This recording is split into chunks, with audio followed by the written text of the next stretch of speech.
ఉమ్మడి నిజామాబాద్ జిల్లాలో 2025 మిగిల్చిన విషాదాలు. అదేవిధంగా నిజామాబాద్ జిల్లాలో చూసుకుంటే ప్రధానంగా ఆగస్టు 27 నుంచి 29 వరకు కామారెడ్డి జిల్లాలో భారీగా వరదలు వచ్చాయి.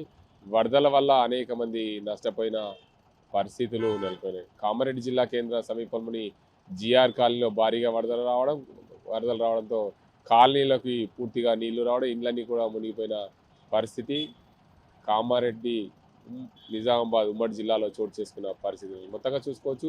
జిఆర్ కాలనీతో పాటు ఇటు నిజామాబాద్ జిల్లాలో కూడా భారీగా వరదలు వచ్చాయి. వరదల వల్ల అనేక నష్టాలు జరిగాయి. ఒక్కసారిగా వరద ఉధృతి రావడం ఆ ప్రాంతంలో అనేక ఇబ్బందులు ఎదుర్కొన్న పరిస్థితి నెలకొంది. ఆగస్టు 27 నుంచి ఆగస్టు 29వ తేదీ వరకు కురిసిన భారీ వర్షాలు ఉమ్మడి నిజామాబాద్ జిల్లాను అతలాకుతలం చేసే ఒక కామారెడ్డి జిల్లాలోనే జిఆర్ కాలనీలో వరదలో చిక్కుకున్న అనేక మంది నిరాశులైన పరిస్థితి నెలకొంది.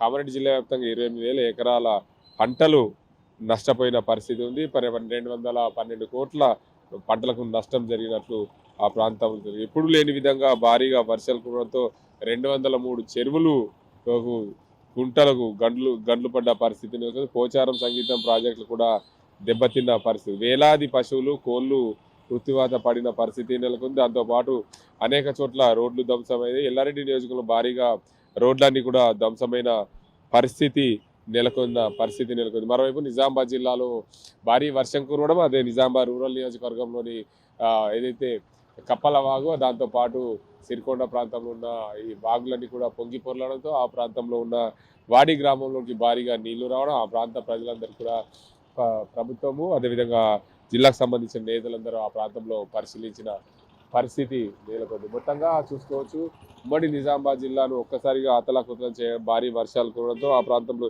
ఇటు నిజామాబాద్ జిల్లాలోని ప్రధానంగా గోదావరి పరివాహక ప్రాంతం అంతా కూడా నీటిమయమైన పరిస్థితి నెలకొంది. గోదావరి పరివాహక ప్రాంతంలోని ఏదైతే కందకుర్తి ఆ ప్రాంతంలో గ్రామాలకు భారీగా నీళ్లు రాచి చేరడంతో ఆ ప్రాంతంలో మహారాష్ట్ర తెలంగాణ సరిహద్దు కూడా పూర్తిగా మూసేసిన పరిస్థితులు అప్పట్లో నెలకొన్న పరిస్థితులు. ఏదేమైనప్పటికీ జిల్లాను ఒక్కసారిగా అతలాకుతలం చేసింది ఆగస్టు వరదలు. ఇటు నిజామాబాద్ అటు కామారెడ్డి జిల్లాలో భారీ వర్షాలు కురిసిన నేపథ్యంలో అనేక మంది నిరాశలైన పరిస్థితులు ఉమ్మడి జిల్లాలో చోటు చేసుకున్నాయి.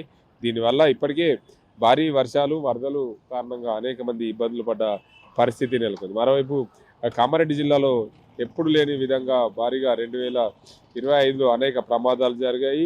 442 రోడ్డు ప్రమాదాలు జరిగాయి. సుమారు 211 మంది మృతి చెందిన ఘటనలు చోటు చేసుకున్నాయి. మరో 486 మంది గాయపడ్డ పరిస్థితులు నెలకొన్నాయి. ఏదేమైనప్పటికీ కామారెడ్డి జిల్లాలో అనేక ఘటనలు జరిగాయి. 34 మంది హత్య గురి కాగా 67 మంది అత్యాచారాలు, 43 మంది అపహరణ కేసులు చోటు చేసుకున్న పరిస్థితులు నెలకొన్నాయి.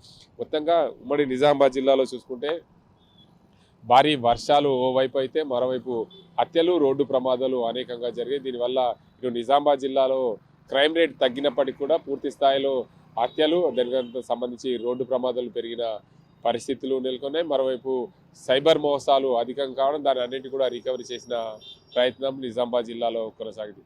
ఇటు నిజామాబాద్ అటు కామారెడ్డి జిల్లాలో ఒక్కసారిగా 2025 జిల్లాలను అతలాకుతలం చేసి రోడ్డు ప్రమాదాలు, అదేవిధంగా వరదల వల్ల అనేక మంది నష్టపోయిన, అనేక మంది ప్రాణాలు కోల్పోయిన పరిస్థితులు నెలకొని, వరదల్లో ఈ 3 కొట్టుకుపోయిన పరిస్థితులు నెలకొని, దాంతోపాటు వరదల్లో చిక్కుకున్న వారందరూ కూడా సహాయక చర్యలు ఆ రోజుల్లో రాష్ట్ర ప్రభుత్వంతో పాటు ఎన్డీఆర్ఎఫ్, ఎస్డీఆర్ఎఫ్ బృందాలు కూడా ప్రయత్నం చేసి అనేక మంది కాపాడిన పరిస్థితి. ఈ వరదల వల్ల కామారెడ్డి జిల్లా, నిజామాబాద్ జిల్లా నష్టపోయింది. మరోవైపు 2025లో రోడ్డు ప్రమాదాలతో పాటు అనేక నష్టాలు జరిగిన పరిస్థితి. 2026కు స్వాగతం పలుకుతూ రేపు అందరు ప్రజలందరూ కూడా సుఖ సంతోషంగా ఉండాలని కూడా ప్రముఖ నేతలు, జిల్లాకు సంబంధించిన పోలీసు అధికారులు, ఉన్నతాధికారులు కోరిన పరిస్థితులు నెలకొన్నాయి. ఇది ఇక్కడ పరిస్థితి.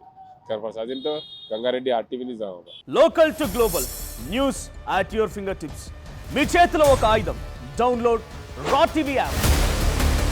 Media legend Ravi Prakash is back.